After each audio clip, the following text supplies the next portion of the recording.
ನಾನು ಮತ್ತೆ ನಮ್ಮ ಅಕ್ಕ ಸೇರ್ಕೊಂಡು ಸರಿಯಾಗಿ ಪ್ರ್ಯಾಂಕ್ ಮಾಡ್ದೋ. ತಿಗ ಮಕ ತೊಳೆದೆ ಶಿಸ್ತಾಗಿ ಎದ್ದಿ ಹೋದೆ. ನಮ್ ಶಿಶಿನೇ ತಕೊಂಡು ಶಿಸ್ತ ನಮ್ ಅಡ್ಡದ ಕಡೆಕ್ ಹೋದೆ. ಅಲ್ಲೋಗ್ ನೋಡ್ತೀನಿ ನಮ್ ಭಯ ಏನೋ ತಡಕ್ತಾವ್ರೆ. ಇಂಥ ಜನ ಎಲ್ಲಿ ಸಿಗ್ತಾರೆ ನಿಮ್ಗೆ? ಹೊಡಿರಿ ಚಪ್ಪಾಳೆ ಹೊಡಿರಿ, ಇದು ನಮ್ ದೇಶ ಅಂದ್ರೆ. ಬಟ್ ಅವ್ರ ಏನಾರ ಮಾಡ್ಕೊಳ್ಳಿ ಅನ್ಬಿಟ್ಟು ನನ್ ಪಾಣ ಶಿಸ್ತಾಗ 90 ಏರ್ಸ್ಕೊಂಡು ಮನೆ ಕಡೆಗ್ ಬಂದೆ. ಅಲ್ಲಿ ಬಂದ್ ನೋಡ್ತೀನಿ ಎಲ್ಲಾ ಬೀದಿನೂ ಹಾಳು ಮಾಡೈತಿ. ಕೊನೆಗ್ ನಮ್ ಬೀದಿ ಕಡೆ ಬಂದ್ ಹಾಳು ಮಾಡ್ತಾ ಅವ್ರೆ. ನಮ್ ಮನೇಲಿ ಚಿಕನ್ ಮಟನ್ ಮಾಡಾರ ಅನ್ಕೊಂಡ್ ಬಂದ್ರೆ ಪುಳಿಯೋಗ್ರೆ. ಇನ್ನೇನು ಮಾಡಕ್ ಆಗಲ್ಲ ಅನ್ಬಿಟ್ಟು ಶಿಸ್ತಾಗ ಅದೇ ತಿನ್ಕೊಂಡೆ. ಫೋನ್ ನೋಡ್ಕೊ ಕೂತಿರೋ ನಿಲ್ಲಿ. ಎಷ್ಟೋ ಫಾಲೋವರ್ಸ್ ಐತೆ ನೀನು? ಜೀವನ ಎಷ್ಟೈತೆ?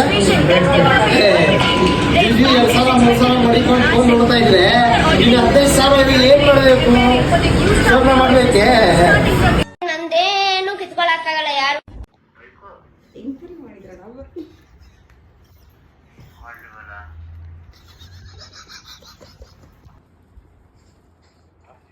ಹಲೋ ಸರ್, ನಮಸ್ಕಾರ.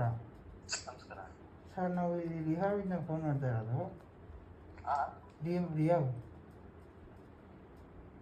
Rehab sir. ಹಾಂ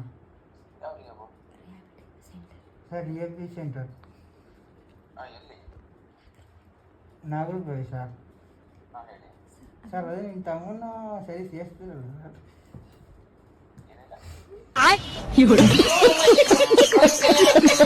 ನೀವು ಸರ್, ನಿಮ್ಮ ವಾಯ್ಸು ಬ್ರೇಕ್ ಆಗ್ತಾ ಇದೆ ಸರ್.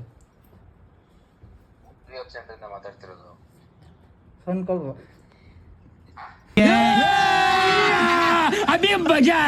ಬಿಡು.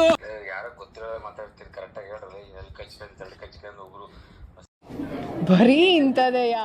ಗೊತ್ತಿರೋ ಮಾತಾಡ್ತಿರ್ತೀರಾ, ಕರೆಕ್ಟಾಗಿ ಮಾತಾಡಿದ್ರೆ ಮಾತಾಡ್ತೀನಿ, ಇಲ್ಲಾಂದ್ರೆ ಫೋನ್ ಕಟ್ ಮಾಡ್ತೀನಿ. ಅದೇನು ಕಟ್ ಮಾಡಿಬಿಡ್ತೀರಾ ಸರ್ ನೀವು? ಇದೆಲ್ಲ ಬೇಕಾ? ಬ್ಲೇಡು, ಒಂದೆರಡು ಪ್ಲಾಸ್ಟಿಕ್ ಚೀಲ, ಯಾವ್ದು ಬೂಸು ಚೀಲ ಬರ್ತಾವಲ್ಲ, ಆ ಬೂಸು ಚೀಲ ತಗೊಂಡು ಒಂದು ಆಟೋ ಮಾಡ್ಕೊಂಡು ಬಂದ್ಬಿಡಿ. ಬೂಸ ಅಂದ್ರೆ ಏನು ಸರ್? ಫೋನ್ ನಾನು ಸರ್ ಮಾಡಿರೋದು. ನೀವು ಫೋನ್ ಮಾಡಿದ್ರೆ ನಮ್ಗೆ ಕಟ್ ಮಾಡಬಾರ್ದು ಅಂತ ರೂಲ್ಸ್ ಇದೆಯಾ? ಯಾಕೆ ಬೇಕದು? ಇವತ್ತೊಂದು ಮಿನಿ ಲಾಗ್ ಹೆಂಗಿತ್ತು ಅಂತ ಒಂದ್ ಲೈಕ್, ಒಂದ್ ಶೇರ್, ಒಂದ್ ಫಾಲೋ ಮಾಡ್ಕೋಗ್ರು. ಮುಂದಿನ ಲಾಗಲ್ಲಿ ಸಿಗ್ತೀನಿ.